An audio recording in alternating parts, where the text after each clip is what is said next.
Let me tell you about the moment I discovered the weapon that would destroy my siblings' entire world. And the beautiful part? They handed it to me themselves.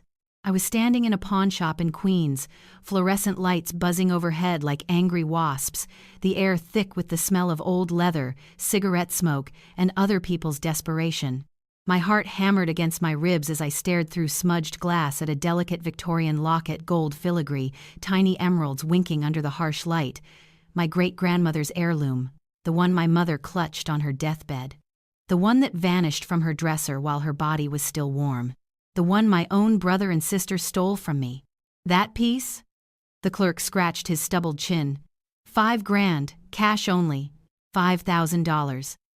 My last $5,000, scraped together from months of working part-time at the library while my siblings vacationed in Tuscany and gambled away fortunes. I slid the envelope across the counter without hesitation. Some things are worth more than money. My hands trembled as I walked out into the gray New York afternoon, the locket heavy in my palm. 4 years I'd spent caring for our dying parents, wiping their brows, administering their medications, holding their hands through endless nights, while Mark couldn't be bothered to visit more than twice a year, and Sophia thought family duty meant sending checks from European shopping sprees. And this was how they repaid me. Theft. Betrayal. Gaslighting me into thinking I was crazy when I accused them. But they made one terrible mistake. Back in my cramped apartment, I examined the locket under lamplight. The clasp was stubborn, old. I pressed harder and click. It opened. A folded piece of paper fell into my palm. Yellowed. Fragile. My great-grandmother Isabella's handwriting, faded but unmistakable. I read it once. Twice. 3 times, my breath catching. The letter revealed a secret buried for nearly 80 years. A scandal involving an affair, a hospital switch, and one single identifying mark that would prove everything. I walked to my bathroom mirror and pulled down my shirt collar. There it was, the birthmark on my shoulder exactly as Isabella described. My siblings didn't have it. I checked every family photo twice. The truth hit me like lightning. Mark and Sophia weren't blood relatives at all. They were strangers who'd been living a lie their entire lives, parading around as pure-blooded Italians to impress clients and social circles. And this little piece of paper? It would invalidate their inheritance claims, destroy their identities, shatter everything they believed about themselves. They thought they'd gotten away with stealing from me. They thought I was weak, broken, defeated, but they didn't know what was inside that locket. And when they found out when I returned their precious heirloom with its devastating secret intact, it would unravel their perfect lives thread by thread. If you've ever been betrayed by the people who should have protected you, subscribe now. Because this story, it's just getting started. To understand why that locket meant everything, you need to know what I gave up. What I sacrificed while my siblings lived their gilded lives. I was 42 when the phone call came. Dad's voice, weaker than I'd ever heard it. "Elena, honey, the doctors found something. Heart disease. The silent killer that had been stalking him for years while he ignored the warning signs, too proud to slow down." I didn't hesitate. Within a month, I'd resigned from my position as a high school English teacher, 15 years of lesson plans, of watching kids fall in love with literature, of building something meaningful, and moved back into my childhood bedroom. The same faded wallpaper, the same creaky floorboards, but everything felt different now. Mark called from his corner office in Chicago. "I'd come help, but I'm in the middle of a massive case. You understand?" I understood perfectly. His billable hours mattered more than his father's final months. Sophia sent a check for $3,000 with a note written by her assistant. "For whatever Dad needs, kiss, kiss." She was in Milan, photographing handbags for her Instagram. So it was me. Just me. I learned to administer medications on a schedule that ruled my life. I learned which foods Dad could keep down and which made him sick. I learned to read the monitors, to recognize the sounds of distress in the middle of the night, to sleep in 2-hour increments with one ear always listening. I learned that love isn't a feeling, it's a verb. It's showing up when no one else will. Dad lasted 18 months. 18 months of slow decline, of watching the strongest man I knew become fragile as paper. He died holding my hand, whispering, "Thank you, sweetheart. You were always the good one." I barely had time to grieve before Mom's diagnosis came. Pancreatic cancer, stage 4. Terminal. Another 2.5 years of caregiving. Another endless rotation of hospital visits, chemotherapy sessions, sleepless nights. Mark managed 4 visits total, always in expensive suits, always checking his phone, always leaving early. Sophia flew in twice, complained about the depressing atmosphere, and fled back to her European adventures. But Mom and I grew closer than ever in those final months. She told me stories about her childhood, about falling in love with Dad, about the family history I'd never known, and she told me about the locket. It belonged to my grandmother, Isabella, she whispered one night, her hand cold and thin in mine. She brought it from Italy with nothing else. "It's more than gold, Elena. It holds truths." "What truths, Mom?" Her eyes clouded. "Truths that might hurt, but truths that matter." She squeezed my fingers with surprising strength. "Promise me you'll keep it safe. Promise me." "I promise." She died 3 days later. And I had no idea that her final gift to me would become the weapon that destroyed everything. They came 6 months after the funeral, circling like vultures who'd been waiting for the body to cool. Mark arrived first, his Mercedes crunching up the gravel driveway. He'd put on weight too many client dinners, too much bourbon, but his suit still screamed money. Sophia pulled up an hour later in a rented Porsche. Fresh off a flight from Barcelona, designer sunglasses pushed up on her highlighted hair. "Elena," she air-kissed my cheeks, "you look tired." "I've been sorting through Mom's things, alone." "Well, that's why we're here now." Mark clapped his hands together. "Let's talk business." Business. Our mother was barely cold in the ground, and he wanted to talk business. We sat around the dining room table, the same table where we'd shared Christmas dinners, birthday cakes, Sunday roasts. Mark spread out paperwork like a general planning an invasion. "The house is valued at $600,000. Market's hot right now. If we sell fast, we each walk away with $200K. "I don't want to sell." The words came out before I could stop them. "This is our family home. Mom wanted." "Mom's gone." Sophia's voice was flat. "And I have bills to pay." "Bills?" I stared at her. "You just bought a villa in Provence. That's different. That's an investment." Mark held up his hand. "Let's vote. All in favor of selling?" 2 hands rose. I sat frozen. Motion carries. He smiled, already calculating his share. That night, I went to Mom's bedroom to retrieve the locket. I'd seen it on her dresser just days before, the gold gleaming, the emeralds catching light. But when I opened the jewelry box, it was empty. My blood turned to ice. At dinner, I confronted them. "The locket is missing. Mom's locket. The one from great-grandmother Isabella." Sophia didn't look up from her wine. "What locket?" "Don't play dumb. It was on her dresser. Now it's gone." Mark sighed, the patronizing sound of a lawyer dealing with a hysterical witness. "Elena, you've been under tremendous stress. Mom probably misplaced it. You know how she was toward the end. She was dying, not senile." "Sweetie." Sophia finally met my eyes, and her expression dripped with false concern. "Maybe you should see a therapist. Process all this grief. We can pay for it." There it was. The gaslighting. The dismissal. The implication that I was crazy, fragile, unreliable. But I saw something else, too. A flicker. Mark's eyes darted to Sophia's for just a heartbeat, a silent communication, a shared secret. And I knew. They had taken it. My own brother and sister had stolen our family's most precious heirloom while our mother's body was still warm. They'd probably already sold it, split the money, congratulated themselves on their cleverness. I said nothing more that night. I smiled, nodded, let them think they'd won. But inside, something shifted. Something hardened. The sister who'd sacrificed everything, who'd always been the peacekeeper, the good one, she began to die. And someone else started taking her place.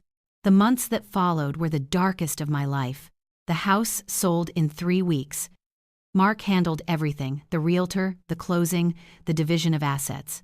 When my share finally arrived, it was barely enough to cover the medical bills I'd paid out of pocket for 4 years. The hospice care, the medications, the equipment, the funeral costs that somehow only I had contributed to. I moved into a 1-bedroom apartment above a laundromat in Somerville. The pipes clanked at night. The walls were thin enough to hear my neighbor's television through them. The windows looked out onto a parking lot where pigeons fought over garbage. I took a part-time job at the public library shelving books, helping patrons with the computer system, pretending I hadn't once had a career I loved. The pay was barely enough for rent and groceries. Forget savings, forget retirement, forget any kind of future. Depression settled over me like a heavy blanket. Some days I couldn't get out of bed. I'd lie there staring at the water-stained ceiling, replaying every sacrifice I'd made, every moment I'd given to parents who were now gone while my siblings lived their untouched lives. Mark posted photos from a golf tournament in Scottsdale. Sophia shared videos of her Mediterranean yacht cruise. They'd moved on completely, as if Mom and Dad had never existed. As if I had never existed. The worst part wasn't the poverty or the loneliness, it was the humiliation. I'd been the dutiful daughter, the responsible one, the one who gave up everything, and what had it gotten me? A tiny apartment that smelled like dryer sheets and regret. A part-time job with no benefits, and the knowledge that my own flesh and blood had stolen from me and then made me feel crazy for noticing. I stopped eating properly, lost weight I couldn't afford to lose, started talking to myself just to hear a human voice. Some nights I'd pace the creaky floors until dawn, tears streaming, asking the empty room, why? Why did I sacrifice everything? Why did they get to win? Why does being good never pay off? But here's the thing about rock bottom. There's nowhere to go but up. And somewhere in that darkness, in that endless spiral of grief and rage, a spark ignited. I remembered who I was before I became a caregiver. Before I became the family doormat, I was a teacher, a researcher, someone who knew how to find answers, connect dots, uncover truths. If my siblings thought they'd gotten away with it, they were wrong, dead wrong. The transformation began with a library book. Ironic. Considering where I worked, I was shelving returns in the reference section when my hand paused on a volume about private investigation. Something clicked. All those years of teaching research skills, of showing students how to dig beneath the surface, how to find primary sources and trace evidence, I'd forgotten I had those tools myself. That night, I started making calls. The private investigator's name was Frank DeLuca, ex-cop, 20 years on the force before going private. His office was a converted storage unit in Dorchester, and he smelled like cigars and skepticism. Family heirlooms go missing all the time, he said, leaning back in his creaky chair. Usually pawned. Sometimes fenced, depends how hot the item is. It's an antique Victorian locket. Gold with emeralds. Been in my family for 100 years. Got photos? I slid a picture across his desk, Mom wearing the locket at my college graduation, her smile bright with pride. Nice piece, distinctive. He squinted at it. $5,000 for a basic trace, more if it gets complicated. $5,000. My entire savings, every penny I'd scraped together working shifts at the library, skipping meals, selling what little furniture I had. Do it. The weeks that followed were agony. I went to work, shelved books, smiled at patrons, and spent every night staring at my phone, willing it to ring. Frank called weekly with updates that went nowhere. Dead ends. False leads. Pawn shops that had nothing matching that description. Then, on a rainy Tuesday afternoon, the call came. Found it. Frank's voice was gruff but satisfied. Pawn shop in Queens. Came in about 5 months ago. Seller was a Victor Hartley. Victor. Sophia's husband. The smooth-talking real estate developer with connections to people who didn't ask questions. You sure it's the same piece? Matches your photos exactly. Shop owner's holding it for you. $5,000, cash only. I hung up and sat very still for a long time. $5,000 to buy back what was rightfully mine. My siblings hadn't even bothered to hide their crime properly. Victor had used his real name, probably assuming no one would ever look. They thought I was weak, broken, too beaten down to fight back. They had no idea who they were dealing with. I withdrew my savings the next morning. Took the bus to Queens because I couldn't afford the train. Walked into that pawn shop with my heart pounding and my hands steady. The locket sat behind glass, looking exactly as I remembered. The gold was tarnished from months in that dingy case, but the emerald still sparkled. When the clerk placed it in my palm, I felt something shift in the universe. A wrong being righted. A weapon being handed to its rightful owner. I didn't tell anyone, didn't confront my siblings, didn't do anything that would tip them off. I just went home, sat down at my tiny kitchen table, and began to examine every inch of what they'd stolen. The clasp was old and stubborn, sealed by decades of neglect. I worked at it for an hour under my desk lamp, using a safety pin and patience I didn't know I still possessed. Click! The locket opened like a flower, revealing 2 tiny oval frames.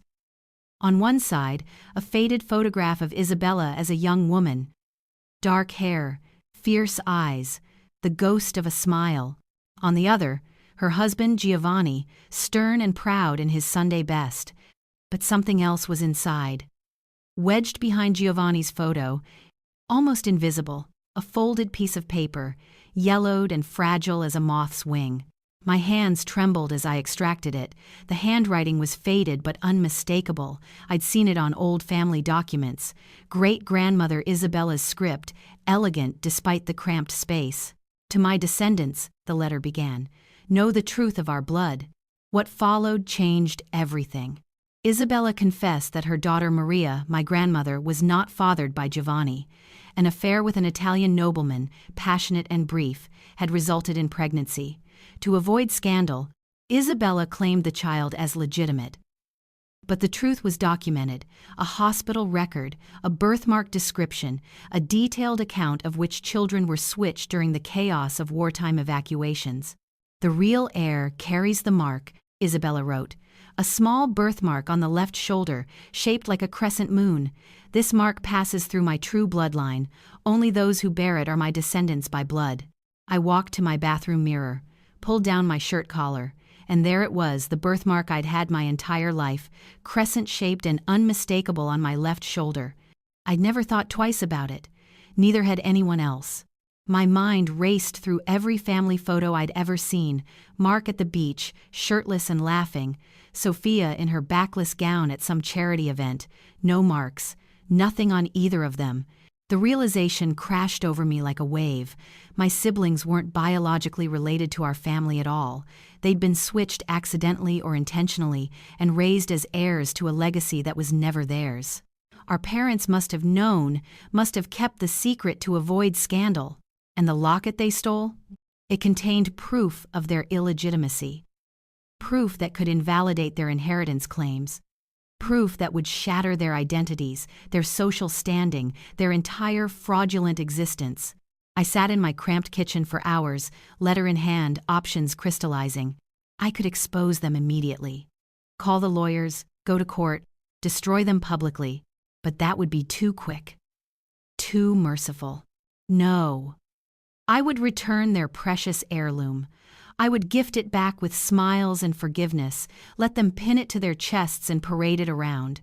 And then, at the perfect moment, in front of everyone who mattered, the secret would reveal itself. They wanted the locket so badly? Fine. They could choke on it. 3 weeks. That's how long I spent crafting the perfect trap. During the day, I shelved books at the library with a pleasant smile, helping elderly patrons find large print novels and teenagers locate research materials. No one knew that every lunch break, I sat in my car making calls that would dismantle my siblings' lives. Mr. Gerald Hayes, Esquire, came highly recommended by Frank DeLuca. He's handled contested wills before, Frank said. Knows how to play the long game. Hayes was a silver-haired man in his 60s with the calm demeanor of someone who'd seen every variety of human ugliness. His office smelled like old books and leather, and he listened to my story without interrupting, fingers steepled beneath his chin. The letter alone might not hold up. he said finally, but combined with genealogical records and DNA evidence, you'd have a strong case for challenging the estate distribution. What about criminal charges for the theft? That depends on evidence of sale. Do you have documentation? I slid Frank's report across his desk. Victor Hartley's name, the pawn shop receipt, the paper trail connecting my sister's husband to the fencing of stolen family property. Hayes smiled slowly. This could work. Timing. Yes. I needed to return the locket in a way that maximized impact, a public setting, witnesses, documentation. That's when I called Sophia. I rehearsed for an hour before dialing, practicing my tone until it dripped with sweetness. The phone rang 4 times before she answered, voice wary. Elena? Is something wrong? Nothing's wrong. I let warmth flood my voice. I've just been thinking. Life's too short for grudges, don't you think? Mom wouldn't want us fighting. Silence. I could almost hear her calculating, wondering what angle I was playing. That's surprisingly mature of you. I've been seeing a therapist, actually. You were right, I needed help processing everything. The lie slid out smooth as butter. I was hoping we could meet, just coffee, clear the air. We arranged to meet at a cafe in Cambridge, neutral territory. I arrived early, claimed a table by the window where afternoon light would make everything feel warm and reconciliatory. When Sophia walked in, her designer heels clicking on hardwood, I stood and opened my arms. The hug was stiff. Her body felt like a mannequin's, rigid with suspicion. But she played along, air-kissing my cheeks. You look better, she said, settling across from me. Less haggard. Thank you. I didn't rise to the insult. Sophia, I owe you an apology. Her eyebrows lifted. Oh? I accused you of taking Mom's locket. That was wrong of me. I lowered my gaze, performing shame. I was grieving, paranoid. You were right about the therapy. Well, she preened slightly. It happens. Grief makes us crazy. The thing is, I found it. I watched her face carefully. The locket. It was in a box I hadn't checked, hidden in some old clothes. The flash of panic was instantaneous, quickly masked. Her eyes darted to her wine glass, then back to me. That's wonderful. I want you to have it. What? The locket. I know how much our heritage means to you. And honestly, after everything, I just want peace. I reached across the table, touching her hand. I was thinking we could have a little ceremony, all of us together. Mark, the cousins, Aunt Clara, a healing ritual at the old house before the sale closes. Sophia's fingers twitched beneath mine. I could see the greed flickering behind her careful expression. The locket returned, her crime erased, and now she'd get to keep the spoils. That sounds lovely, Elena. Really lovely. As we parted outside the cafe, I watched relief wash over her face like sunrise. She thought she'd won. She thought her idiot sister had bought the gaslighting, found the misplaced heirloom, and was now gift-wrapping it with a bow. Small victory number 1, and she had no idea it was just the beginning. Aunt Clara lived in a cramped apartment in Brookline, surrounded by decades of accumulated memories, photographs covering every surface, porcelain figurines, crowding shelves, the smell of lavender and old lace. She was Mom's younger sister, 73 years old, sharp as a tack despite her shuffling gait. When she opened the door, her eyes immediately filled with tears. Elena, oh, sweetheart. She pulled me into arms that felt like coming home. I've been so worried about you. We sat in her tiny kitchen, drinking tea from chipped cups while rain streaked the windows. I told her everything, the theft, the pawn shop, the letter. Her face shifted through shock, anger, and finally, a strange sort of satisfaction. I always suspected, she whispered, setting down her cup. Your grandmother Maria told me something once, when she was very old, about a secret Isabella carried. I thought she was confused, but it's all true. I have documentation now. Clara's eyes hardened. Those two. She spat the words like poison. I watched them at your mother's funeral already counting money. Didn't shed a real tear between them. I need your help. At the ceremony, name it. I explained the plan, the staged reminiscence, the trigger that would make Sophia open the locket at the perfect moment. Clara listened intently, nodding. Isabella would approve, she said finally. She believed in justice. Real justice, not the kind you buy with lawyers. Before I left, I asked about Mr. Hayes. Clara knew him slightly. His wife had been in her bridge club years ago. Good man. Honest. He'll do right by you. Hayes, meanwhile, was preparing documentation.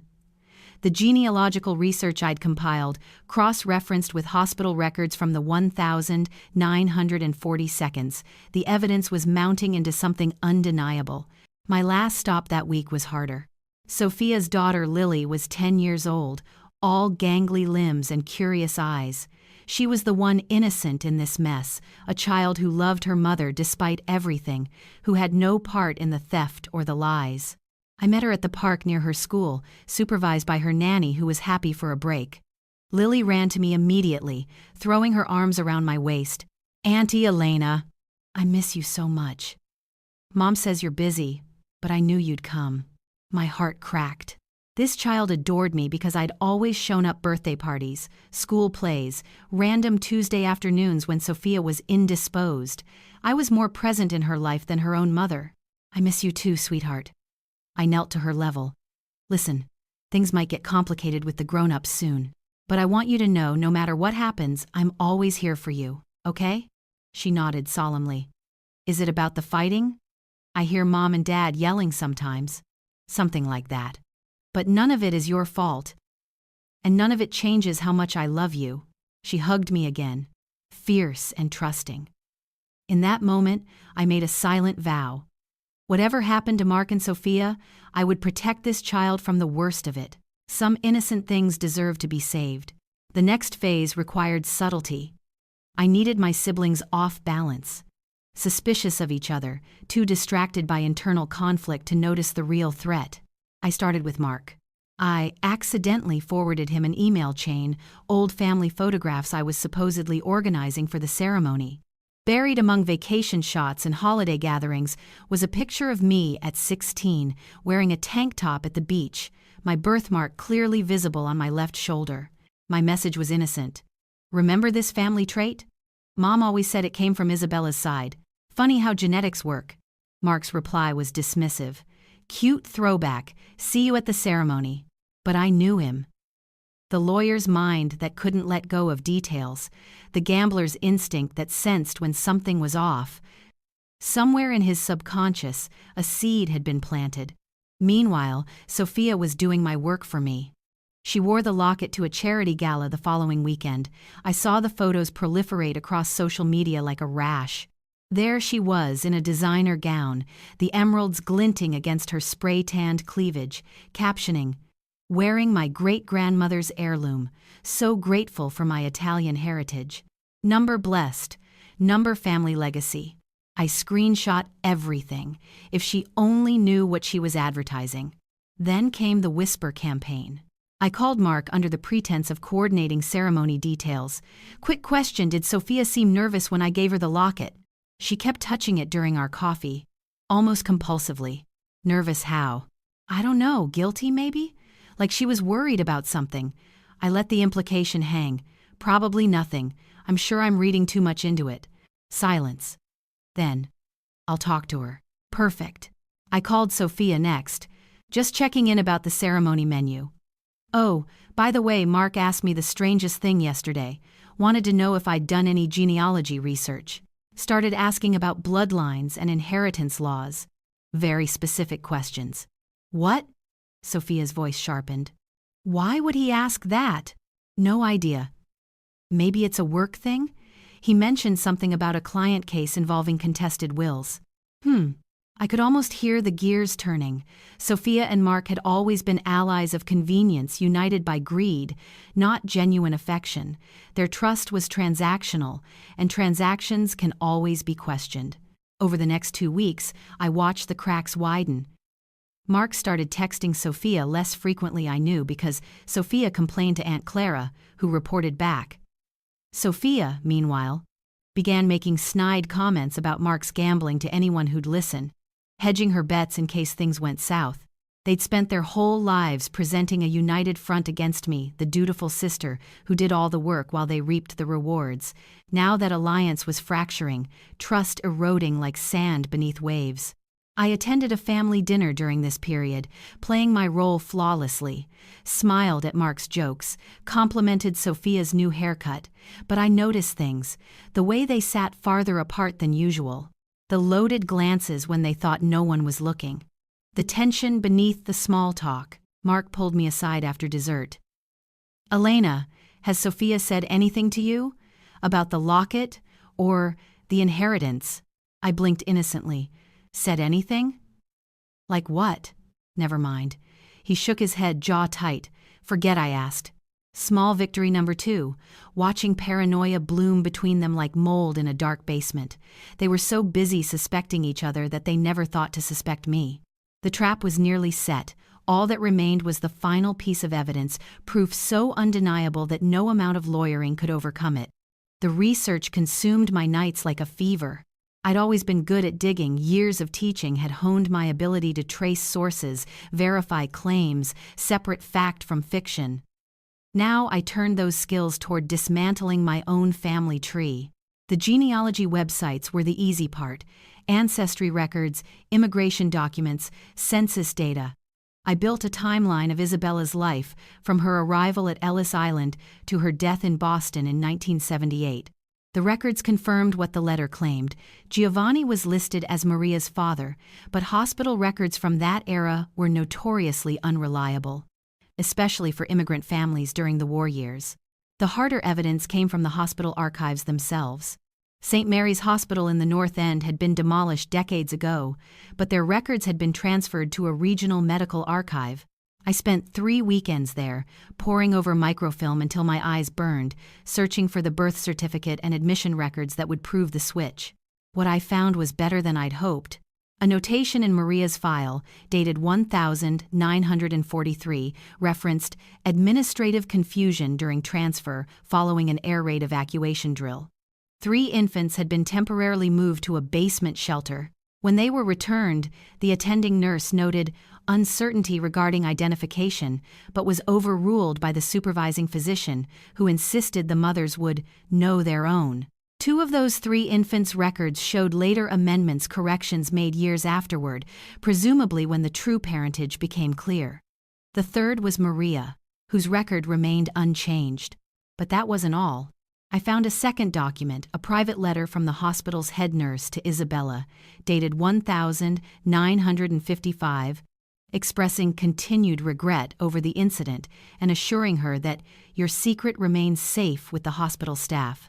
Isabella had known. She'd known for decades that her daughter might not be biologically hers, or that Maria was hers but officially switched with another family's child. The letter in the locket was her way of documenting the truth for future generations.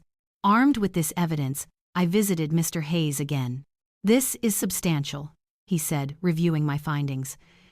"Combined with DNA testing, you could make a compelling case that your siblings have no biological claim to the family estate.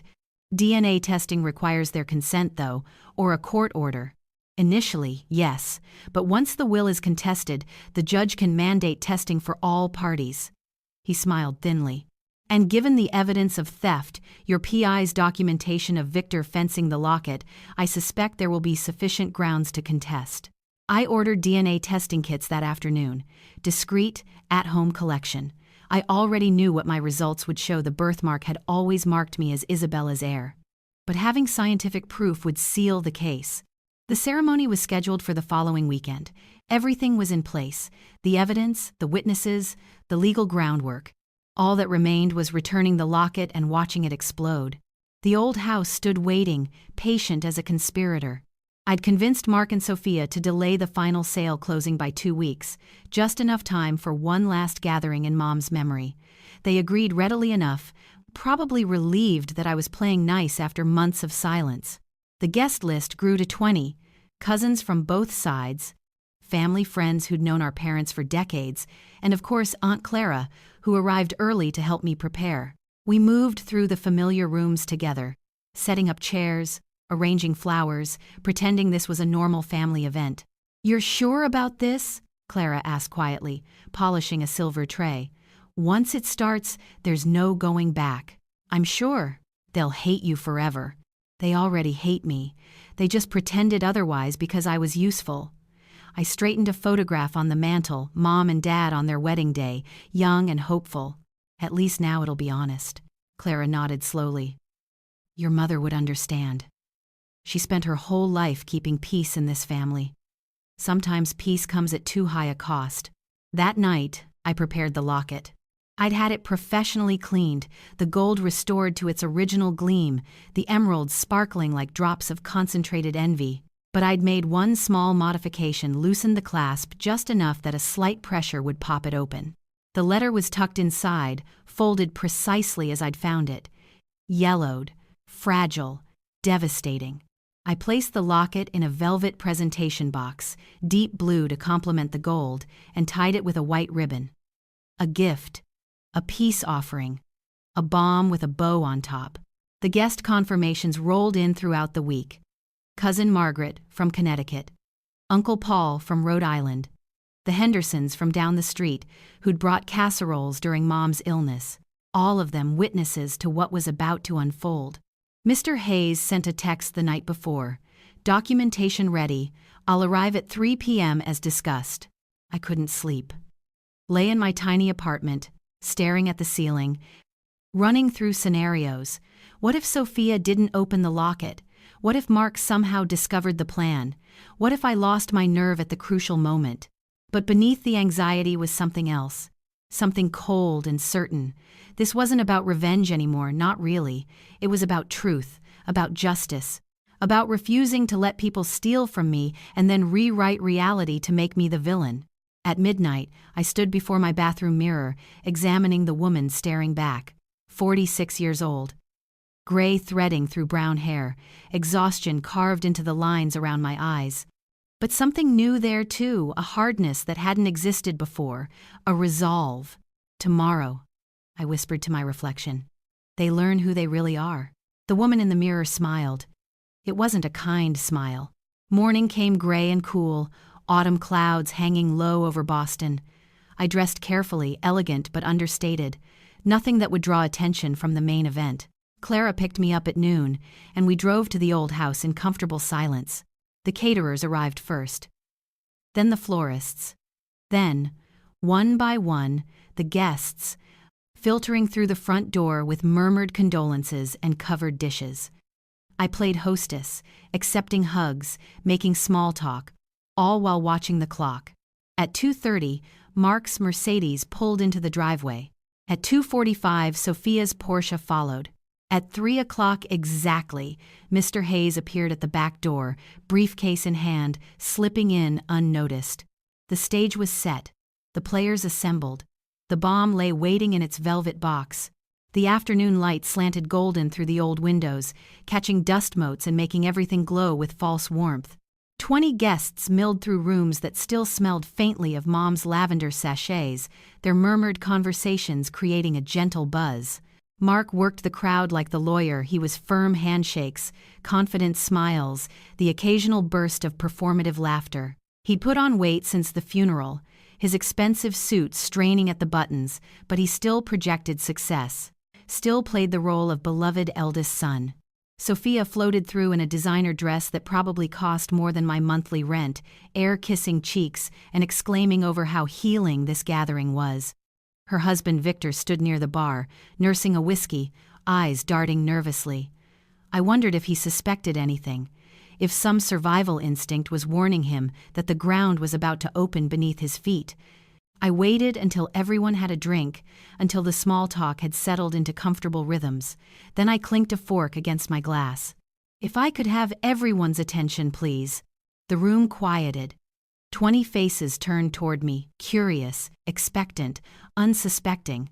Thank you all for coming. I know Mom would have loved seeing everyone together like this. My voice caught. Genuinely this time. Whatever my siblings had done, I still missed my mother. Still felt her absence like a missing limb. She believed family was everything. Not just blood, but the bonds we choose to build. I paused, letting the words settle. As most of you know, there's been some tension in our family since Mom's passing, disagreements over the estate, misunderstandings. I glanced at Mark and Sophia, who were wearing matching expressions of wary gratitude. I'm hoping today can be a fresh start. I retrieved the velvet box from the sideboard where I'd placed it earlier. The ribbon gleamed white under the chandelier. This is great-grandmother Isabella's locket. It's been in our family for almost 100 years, passed down through generations. Mom treasured it more than anything else she owned. I walked towards Sophia. Box extended. "Sophia, I want you to have it." Her eyes widened. Even now, after everything, she couldn't mask the greed, the flash of triumph, the barely suppressed glee. She thought this was capitulation. She thought I was surrendering. Elena. She pressed a manicured hand to her chest, performing surprise. "I don't know what to say." "You don't have to say anything. Just wear it, for Mom." She opened the box with trembling fingers, gasped theatrically at the gleaming gold and emeralds.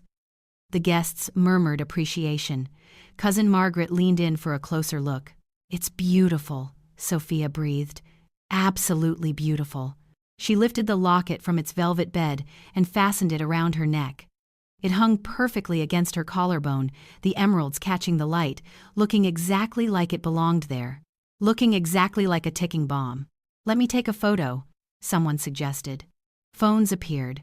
Sophia posed, hand touching the locket delicately, smile radiant. I watched the moment crystallize. My sister, wearing stolen property she thought she'd gotten away with, surrounded by witnesses who would later testify to what they saw. The trap, fully armed, waiting only for the trigger. "Speech," someone called out. "Mark, give a speech." Mark obliged, stepping forward with his courtroom charisma. I think I speak for all of us when I say how grateful we are for Elena's grace. This hasn't been an easy year, losing both parents. It changes you. But family endures. Family forgives. The irony was so thick I nearly choked on it. "To family," Mark concluded, raising his glass. "To family." The room echoed.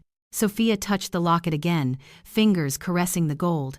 She caught my eye and mouthed, "Thank you." Genuine warmth in her expression, or as genuine as she was capable of. I nodded, smiling. Small victory number 3. Watching the locket hang against her chest, beautiful and deadly, a secret she was proudly displaying to everyone in the room. Soon, very soon, they would all understand what they were looking at. I caught Clara's eye across the room. She gave an almost imperceptible nod. It was time. Clara stepped forward with the practiced ease of a woman who'd been waiting decades for this moment. "May I say a few words?" Her voice carried through the room, gentle but commanding. "I was Isabella's goddaughter, you know, spent many afternoons listening to her stories about the old country." The guests settled into attentive silence. Even Mark and Sophia paused their networking, politely facing the elderly woman they'd always dismissed as a dotty old aunt. Isabella was a remarkable woman. Strong. Private. Clara's eyes found the locket around Sophia's neck. She always said that piece held more than jewels.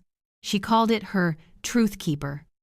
Said it contained secrets that would protect the family or expose it, depending on who wore it. Sophia's hand rose involuntarily to touch the locket. A nervous gesture, barely perceptible. "Secrets?" Cousin Margaret leaned forward. "What kind of secrets?" Clara smiled mysteriously. Isabella believed that some truths need the right moment to emerge, the right pressure. The room had grown very quiet. I watched Sophia's fingers fidget with the clasp, watched the subtle tension building in her shoulders. Beside her, Victor shifted his weight, sensing something wrong. "She told me once," Clara continued, her voice dropping to a conspiratorial tone, "that the locket would open when it was ready. When it found its true owner." Sophia laughed, brittle and too loud. "Well, that's a lovely story, Aunt Clara. Very..." Click. The sound was tiny, almost inaudible, but in the charged silence of that room, it might as well have been a gunshot. The locket had sprung open. A folded piece of paper tumbled out, landing on Sophia's chest before sliding to the floor. She stared at it, frozen, as if a snake had just dropped from her necklace. "What's that?" someone asked. Before Sophia could react, Cousin Margaret bent down and picked up the paper. It looks old. Like a letter. Give me that, Sophia lunged, but Margaret had already begun unfolding it. My goodness, this handwriting is beautiful. It says, "To my descendants, know the truth of our blood." Margaret squinted at the faded text. My daughter Maria was not born of my husband but of an affair. The proof is in the birthmark. Only the true heir carries the crescent mark on the left shoulder. The room erupted in confused murmurs. Sophia snatched the letter away, scanning it rapidly. Her face drained of color as she read. The twins were switched at birth in the hospital chaos. The real heir is the one with the birthmark. Her eyes lifted to meet mine, and in that moment I saw understanding dawn, horror, fury. This is fake. Mark's voice cut through the noise. He crossed the room in 3 strides, ripping the letter from Sophia's hands. This is obviously fake. Elena planted this. She's been planning. It's not fake. I spoke calmly, clearly. That's great-grandmother Isabella's handwriting. You can have it authenticated if you'd like. Bullshit. Mark's face had gone red, veins pulsing at his temples. You fabricated this whole thing to steal our inheritance. Actually, a new voice interrupted. The letter is genuine. Mr. Hayes stepped forward from his position near the back door. He opened his briefcase, extracting a manila folder. I've had the document examined by a certified forensic specialist. The paper, ink, and handwriting all date to the 1,950 seconds, consistent with Isabella Martinelli's other known correspondence. The room went deadly silent. Furthermore, Hayes continued, hospital records from St. Mary's Medical Center document a transfer confusion involving 3 infants in 1943, the year of Maria Martinelli's birth. Combined with the physical evidence, his eyes swept to me. Elena bears the birthmark described. Neither Mark nor Sophia does. Sophia's scream split the air. You bitch! You planned this! You planned this whole thing!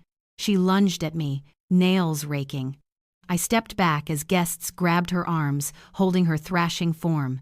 Victor stood paralyzed, mouth opening and closing like a landed fish. Mark wasn't screaming. He was calculating. Even now, lawyer's mind racing through options. This proves nothing. A birthmark? An old letter? No court would. Perhaps. Hayes remained unruffled. But combined with the evidence of theft specifically, the documentation showing your brother-in-law fenced the locket at a pawn shop in Queens 5 months ago, I suspect the courts will take a very thorough interest. Victor's face went gray. Sophia stopped thrashing, turning to stare at her husband. What is he talking about? Her voice had dropped to a whisper. Victor, what is he talking about? Clara had already dialed her phone. Yes, this is Clara Morrison. We have a situation at the Martinelli residence. No violence, but we may need officers for crowd control. Through it all, I stood motionless at the center of the chaos. Guests whispering frantically. Sophia sobbing. Mark shouting legal threats at Hayes. Victor inching toward the door.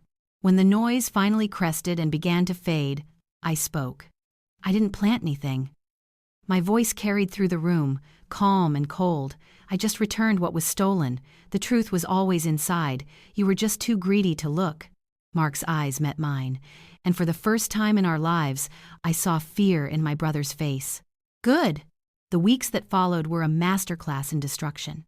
I filed the will contest 3 days after the ceremony. Hayes walked me through the paperwork with patient precision affidavits detailing the theft, forensic authentication of Isabella's letter, genealogical records documenting the hospital switch, preliminary DNA results confirming my biological connection to the family line. Mark and Sophia scrambled for lawyers. Mark's first choice, a high-powered partner at his own firm, recused himself within a week. Too many conflicts, too much liability. Sophia went through 3 attorneys in 10 days, each one dropping her case after reviewing the evidence. The discovery process was where things got ugly. Once court proceedings began, financial records became fair game.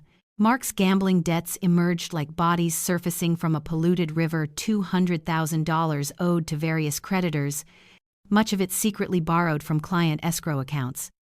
His firm launched an internal investigation. Partners who'd been golfing buddies for years suddenly couldn't recall his name.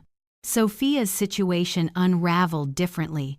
The PI's report on Victor proved devastating, not just the pawnshop transaction, but a pattern of fencing valuable items through underground dealers, art pieces, jewelry, antiques.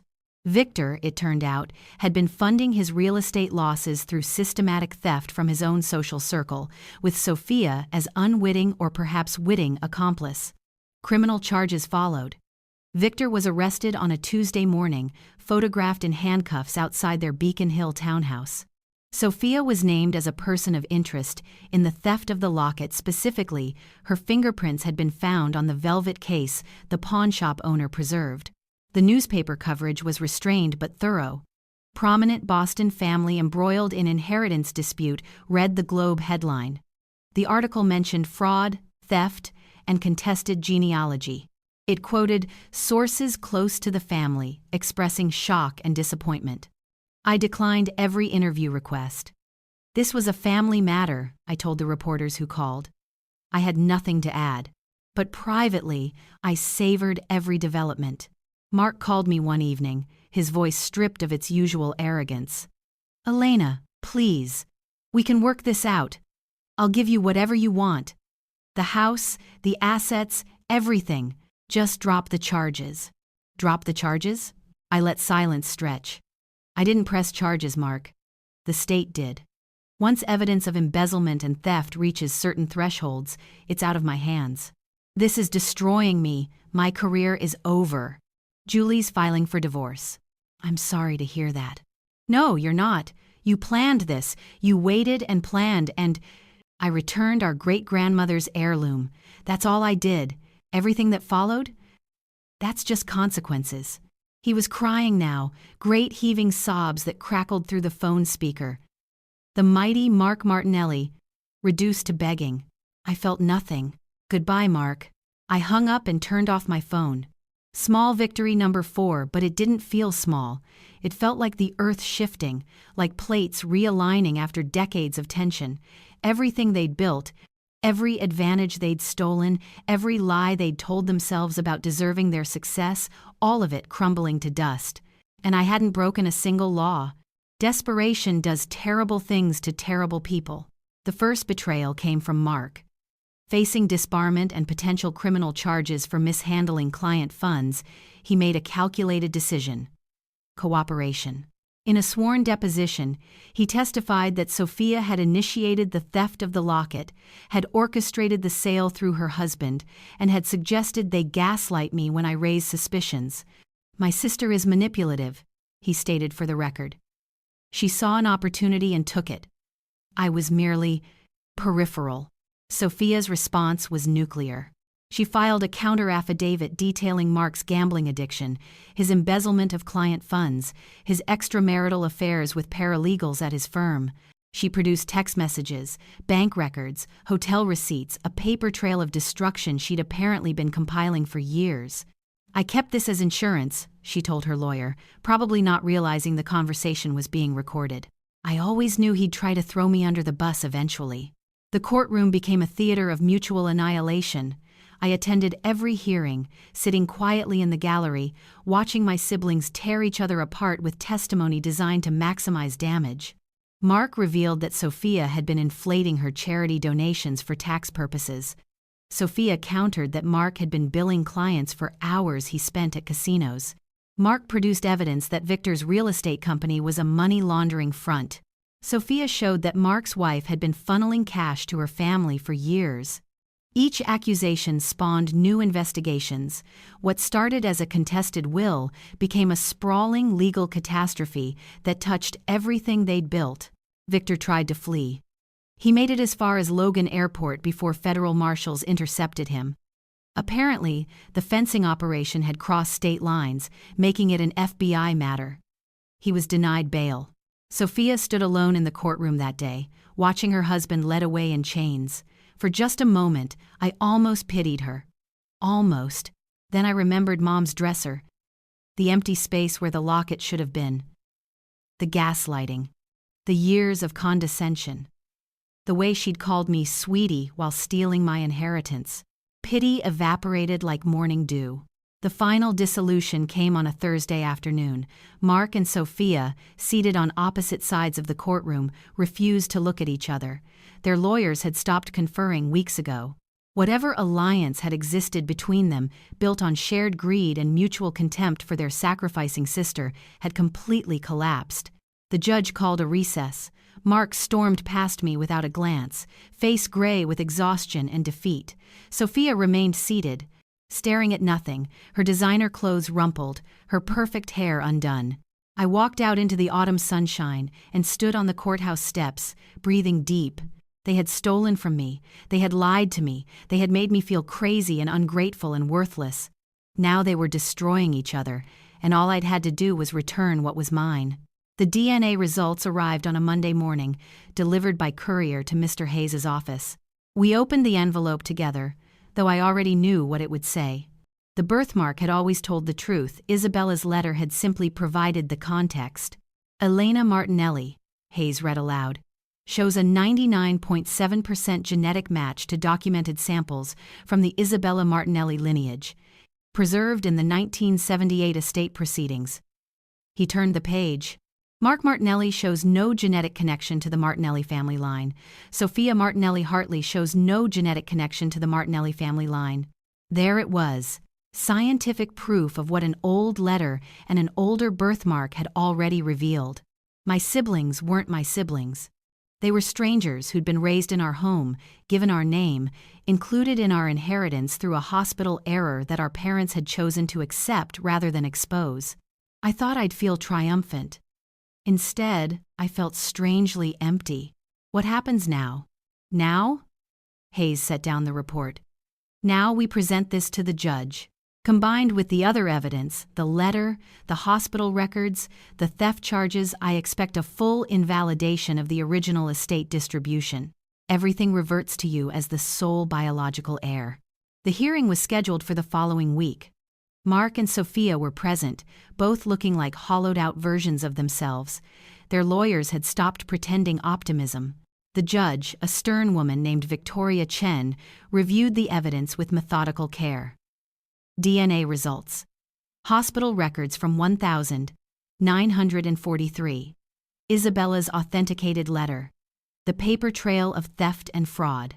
The evidence is compelling, she said finally. The genetic testing confirms what the historical documents suggest. Elena Martinelli is the sole biological descendant of Isabella and Giovanni Martinelli. Mark and Sophia Martinelli, while legally adopted into the family through their parents' acceptance, have no biological claim to the family estate. She shuffled papers. Furthermore, the evidence of theft and fraud presented by the plaintiff establishes that the defendants obtained their inheritance shares through deception and criminal activity. Under these circumstances, I am ordering a full review of the estate distribution. Media presence had grown since the story broke. Reporters filled the back rows, notebooks ready. The headline wrote itself, DNA test confirms, shocking family secret. When the gavel fell, Mark slumped forward. Sophia made a small, wounded sound. I sat very still, hands folded in my lap. It was done. Lily called me 2 days after the hearing, her small voice trembling through the phone. "Auntie Elena? Mom's crying a lot, and Dad's not home anymore." "What's happening?" My heart clenched. This child, this innocent, loving child, was caught in a hurricane not of her making. "Sweetheart, I'm coming to get you. Is the nanny there?" Within an hour, I had Lily in my apartment, feeding her grilled cheese sandwiches while cartoons played on my battered television. She ate mechanically, eyes distant, processing more than any 10-year-old should have to process. "Is it true?" she asked finally. "What they're saying about Mom?" I chose my words carefully. "Your mom made some mistakes, honey. Grown-up mistakes, but none of that changes how much she loves you. Everyone at school saw the news. Madison said her parents called Mom a thief." I pulled her close. "People say all kinds of things. What matters is what you know in your heart. Do you know that I love you?" She nodded against my shoulder. "Then that's what matters. Whatever happens with the adults, you have me. Always." Sophia, consumed by legal battles and social collapse, barely noticed when Lily started spending weekends at my place, then weekdays, then extended stays that stretched into weeks. I enrolled her in a new school, away from the whispers. Set up a small bedroom in my apartment. It wasn't much, but it was hers. Made sure she had breakfast every morning and homework help every evening. She asked about her mother occasionally. I never lied, but I filtered. Sophia was dealing with legal problems. Sophia was getting help. Sophia loved her very much, but couldn't take care of her right now. The custody petition came later, almost as an afterthought. By then, Lily had already made her choice clear. "I want to stay with Auntie Elena," she told the court-appointed counselor. "She's my real family." When I heard those words, something inside me healed. I'd lost my parents. Lost the siblings who were never really mine. But I'd gained something precious, a chance to give this child the kind of love I'd always given freely. Small victory number 5. The only victory that truly mattered. The story exploded beyond Boston. Family Heirloom reveals shocking secret, ran the local news headline. Within days, national outlets picked it up. The combination was irresistible. A Victorian locket, a hidden letter, DNA revelations, white-collar crime, family betrayal. It had everything. My phone rang constantly. Producers from talk shows, journalists from magazines, documentary filmmakers seeking rights. I declined them all with the same response. This is a family matter. I have nothing to add. Mark's professional destruction was thorough and public. His firm issued a statement separating from Mark Martinelli effective immediately. The state bar opened disbarment proceedings. Clients who'd trusted him with millions filed civil suits. His wife, or soon-to-be ex-wife, gave interviews describing years of lies and hidden debts. "I never knew," Julie told one reporter, dabbing her eyes. "He hid everything from me." Sophia's social circle evaporated like morning fog. The charity boards that had welcomed her generous donations quietly removed her name from their materials. The society pages that had chronicled her galas and fashion choices now chronicled her legal troubles. Her former friends were particularly savage. "We always suspected something was off," one was quoted as saying. "All that talk about her Italian heritage, her aristocratic bloodline. Turns out it was completely fabricated." "She tried to pass off stolen jewelry at our auction last spring," another added. "We thought it was a misunderstanding." Now it all makes sense. The cruelest cut came from Sophia's own social media. Comments flooded her abandoned accounts, not just criticism, but mockery. Screenshots of her blessed heritage posts circulated with vicious commentary. The woman who'd built her identity on belonging to an old, distinguished family was now a punchline. Victor's arrest generated its own headlines. The FBI investigation expanded, revealing a network of stolen goods that stretched across 3 states. Society families discovered their missing heirlooms in evidence lockers. Insurance companies filed claims. The whole rotten edifice came crashing down. I watched it all from a distance, equal parts satisfied and exhausted. This wasn't what I'd wanted, not exactly. I'd wanted justice, yes. I'd wanted my inheritance restored, my sacrifice acknowledged, the theft punished. But the scale of destruction exceeded anything I'd imagined. 2 lives utterly ruined. A family name dragged through national mud. A child caught in the crossfire. Had it been worth it? I looked at Lily, asleep on my couch with her homework scattered around her, at the modest apartment that would soon be replaced by a real home, at the plans taking shape for a caregiving center in Mom's memory. Yes, it had been worth it. Not the revenge that was just mechanics, cause and effect, but the truth. The truth that Isabella had hidden for decades, that our parents had buried, that my siblings had tried to steal. The truth was worth everything. 6 months to the day after I returned that locket, I sat in a packed courtroom watching my old life officially end and my new one begin. Sunlight streamed through tall windows, casting long rectangles of gold across the polished floor. The gallery was full reporters, curious strangers, distant relatives who'd emerged from the woodwork once the story went national. Aunt Clara sat behind me, her weathered hand resting on my shoulder. Lily was at school, shielded from this final spectacle. Mark entered through a side door, flanked by a public defender he'd been forced to hire after his funds were frozen. Gone was the designer suit, the arrogant stride, the courtroom swagger that had won him cases and clients for 2 decades. He wore a rumpled gray jacket that hung loose on his diminished frame. His face was puffy, unshaven. He looked like a man who'd stopped sleeping months ago. Sophia followed moments later, and the transformation was even more striking. The woman who'd spent thousands on maintenance, hair, skin, nails, wardrobe, now looked a decade older than her 40 years. Her cheekbones jutted sharp beneath papery skin. Her hair, unwashed and pulled back in a limp ponytail, showed an inch of gray roots. She moved like someone walking to her own execution. We didn't make eye contact. We hadn't spoken since the ceremony. Judge Victoria Chen took her seat, and the room fell silent. She was a small woman with steel-gray hair and glasses that magnified her sharp eyes. Over the past 6 months, she'd presided over every hearing, reviewed every piece of evidence, listened to every argument. She knew this case as intimately as I did. "We are here today for the final ruling in the matter of the Martinelli estate," she began, her voice carrying easily through the hushed courtroom.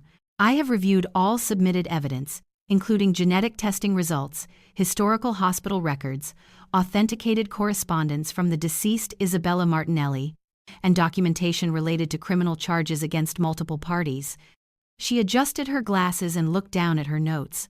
"The evidence establishes the following facts. Elena Martinelli is the sole biological descendant of the Martinelli family line, as documented by DNA analysis and corroborated by physical markers described in Isabella Martinelli's authenticated letter. Mark Martinelli and Sophia Martinelli Hartley, while raised as members of the family, have no biological connection to the Martinelli lineage." A murmur rippled through the gallery. Mark's lawyer placed a hand on his arm. Sophia stared straight ahead, expressionless. "Furthermore," the judge continued, "evidence has been presented that the defendants obtained their inheritance shares through criminal activity, including theft and fraudulent concealment of family property. Mark Martinelli has been disbarred for ethics violations related to client fund mismanagement. Sophia Martinelli Hartley has been convicted of theft. Victor Hartley remains under federal investigation for interstate trafficking of stolen goods." She set down her notes and looked directly at Mark and Sophia. "Under these circumstances, I find that the original distribution of the Martinelli estate was obtained through fraud and deception. The will is hereby invalidated. All assets, including the family home, financial accounts, and personal property, are to be redistributed to Elena Martinelli as the sole legitimate heir." Bang! The gavel came down like a thunderclap. Sophia collapsed. Not dramatically, not for show her legs simply gave out, and she crumpled sideways against her chair, sobbing in great heaving gasps that echoed through the silent courtroom. Her lawyer tried to help her up, but she pushed him away, curling into herself. Mark didn't move. He sat perfectly still, staring at nothing, his face blank as a switched-off television. Whatever calculations had been running through his lawyer's mind for months had finally reached their conclusion. Total loss, complete defeat. I waited for triumph to flood through me. The vindication I'd imagined during all those sleepless nights, all those months of planning and patience. It didn't come. Instead, I felt something quieter. Relief. The weight I'd been carrying since Mom's death, the injustice, the humiliation, the desperate need to be seen and acknowledged finally lifted from my shoulders. Not triumph, just release. Clara squeezed my shoulder. "It's over, sweetheart." I nodded, unable to speak. The courtroom began to empty. Reporters rushed for the doors, eager to file their stories. Distant cousins approached with awkward congratulations. Through it all, I sat motionless, watching my siblings be led away by their respective lawyers. 6 months ago, they'd thought they'd won. They'd thought their sacrifice of a sister was a small price for easy money. Now they knew the truth. Some prices are higher than they appear. The aftermath unfolded with brutal efficiency. Mark's disbarment became official 2 weeks after the ruling. 23 years of legal practice erased. His former firm issued a statement expressing deep disappointment and commitment to ethical standards. Translation: They were distancing themselves from radioactive waste. The gambling debts surfaced next. Creditors who'd been held at bay by Mark's professional reputation now descended like wolves. His house in Wellesley went into foreclosure. His cars were repossessed. His wife Julie, who'd stood by him through the initial scandal, finally filed for divorce when forensic accountants discovered he'd secretly mortgaged their home 3 times. "I gave him everything," she told reporters outside the courthouse, "and he lied about everything." Sophia's fall was different but equally complete. The theft conviction brought community service and fines, light punishment, legally speaking, but socially devastating. The charity boards that had once welcomed her donations now returned her checks uncashed. The society friends who'd attended her galas stopped answering her calls. Her name became shorthand for fraud in the circles she'd spent her life cultivating. Victor's plea deal kept him out of federal prison, barely. 5 years probation, full cooperation with ongoing investigations, forfeiture of assets. Their divorce was finalized before the ink dried on his agreement. The children were divided like spoils of war. Victor's family took custody of their 2 younger kids. Sophia was deemed unfit, her criminal record and unstable living situation working against her. Only Lily remained in limbo, her fate tied to a separate custody hearing. I encountered Mark one final time, outside the courthouse on a gray November afternoon. He was waiting by my car, hands shoved in the pockets of a coat that had seen better days. His face had aged years in months, deep lines around his eyes, a permanent downturn to his mouth. "Elena." His voice was hoarse. "I need to talk to you." I stopped but didn't approach. "There's nothing left to say. You destroyed us." The words came out flat, almost wondering. "Everything we built, everything we had, gone." I let the silence stretch between us. "No, Mark." I kept my voice steady. "I didn't destroy you. You destroyed yourselves the moment you stole from family. The moment you decided I was someone to exploit rather than someone to love. I just returned what was mine. The consequences were always waiting. I simply stopped protecting you from them." His face crumpled. The arrogant brother, the successful lawyer, the man who'd always looked down on his caretaking sister reduced to tears on a public sidewalk. "I'm sorry," he whispered. "Elena, I'm so sorry. I didn't mean we didn't think." "That's exactly the problem. I unlocked my car. You didn't think. About me, about Mom, about anyone but yourselves." I drove away without looking back. In my rearview mirror, I saw him standing alone in the parking lot, shoulders shaking, a broken man in a borrowed coat, with nowhere left to go. I felt nothing. The old house welcomed me home like a long-lost daughter. I stood in the foyer on a bright December morning, sunlight streaming through windows I'd looked out of as a child, the same creaky floorboards, the same banister I'd slid down at 7, the same kitchen where Mom had taught me to make her famous marinara sauce. But it was different now. It was mine. The renovations took 3 months. I worked with architects who understood my vision, not a museum to the past, but a living space that honored what came before while serving what came next. Mom's sitting room became a common area. Dad's study became an office. The attic, where I'd found the empty jewelry box, became a meditation space. When the sign went up outside, I cried for the first time in months. Maria's house. A support center for family caregivers. Because that was the truth I'd learned through all those years of sacrifice. Caregivers are invisible. We give everything: our careers, our savings, our health, our futures, and society looks right through us. I'd been lucky enough to reclaim what was stolen.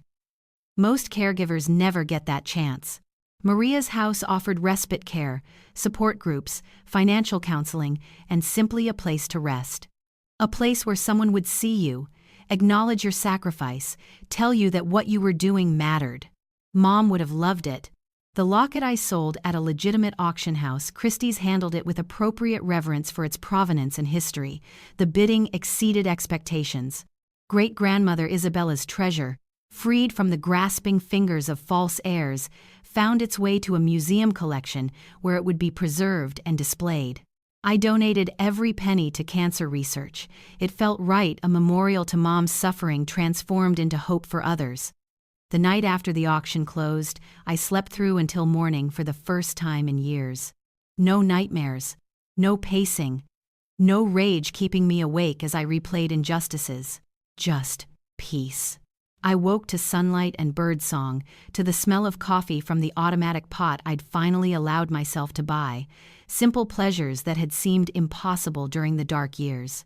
I wasn't the same woman who'd been gaslit by her siblings, who'd questioned her own sanity, who'd nearly drowned in depression and poverty. That Elena had been a victim. This Elena was something else entirely. Not a victor, exactly. Victory implies a war, implies enemies, implies someone had to lose for me to win. What I felt was different. Transformation, growth, the realization that I'd been strong all along. I just needed circumstances that forced me to discover it. Mom had called the locket a truth keeper. Maybe she'd known somehow that the truth inside would eventually set her daughter free. I stood at her grave on a quiet Sunday, fresh flowers in my hand. "I did it, Mom," I whispered. "I kept it safe, and I kept myself safe too." The wind stirred the leaves above me, and I could almost hear her voice. "I know, sweetheart. I always knew you would." The custody hearing was the last piece of unfinished business. Lily sat between lawyers in a conference room, small and solemn in her school uniform. Sophia was present, gaunt, exhausted, but present. She'd fought for this hearing, spending her last resources on legal fees, desperate to keep her only remaining child. The judge spoke gently. "Lily, do you understand why we're here today?" She nodded. "I need to ask you some questions about where you'd like to live. There are no wrong answers. I just want to know what you think." Lily's eyes found mine across the room. I tried to keep my expression neutral, not wanting to influence her. This had to be her choice, freely made. "I want to live with Auntie Elena." Sophia made a small sound, quickly stifled. "Can you tell me why?" the judge asked. Lily considered the question with the seriousness of a child who'd been forced to grow up too fast. "Because she's my real family. She came to my school plays when Mom was busy. She helped me with homework when Dad was traveling. She never promised things and then forgot." She paused, and her voice dropped. "She never lied to me." The judge nodded slowly, making notes. The lawyers conferred. Paperwork was produced and signed. When it was over, I walked to Lily and took her hand. She gripped my fingers tightly, trembling slightly. "You've got me," I said softly. "Always." Sophia approached us in the hallway, her face a mask of grief. For a long moment, she just looked at her daughter, memorizing her features, perhaps, knowing how rarely she'd see them now. Then she turned to me. "Take care of her." The words came out rough, barely audible. "Please." I met her eyes. Saw, for the first time, something genuine beneath the surface. Not the manipulative sister. Not the gaslighting socialite. Just a mother losing her child, asking the only thing that mattered. "I will." She nodded once. Turned. Walked away. It was the first honest exchange we'd ever had. I visit Mom's grave every Sunday now. This particular morning was crisp and clear, late autumn sunlight gilding the headstones. I brought her favorite flowers, white roses, and the empty velvet case that once held Isabella's locket. "I gave it away, Mom." I set the case against her headstone. The locket found a good home, and so did I. The cemetery was quiet, except for birdsong and the distant hum of traffic. I sat on the cold ground, not caring about my clothes, and let myself think. They'd believed bloodline meant entitlement. Mark and Sophia had paraded their heritage like a badge, used it to open doors and impress clients and justify their greed.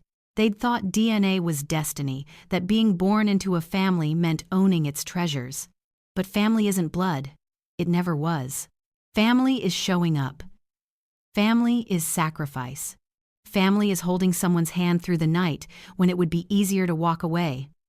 Family is choosing, every single day, to love someone more than you love your own comfort. I'd chosen to care for our parents. Mark and Sophia had chosen golf tournaments and European vacations. In the end, the locket knew. The truth knew.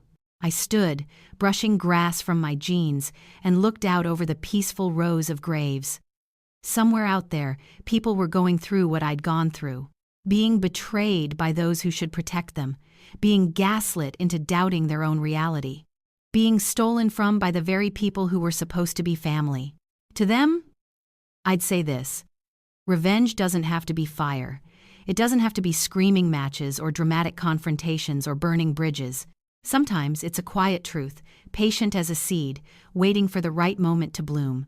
The secret was always inside that locket. All I did was give it room to emerge. So tell me, what would you have done?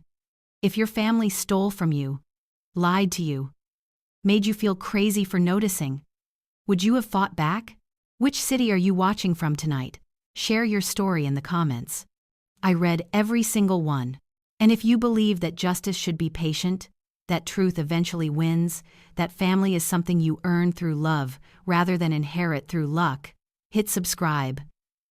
Join this community of people who understand. Remember, secrets have power. Use them wisely.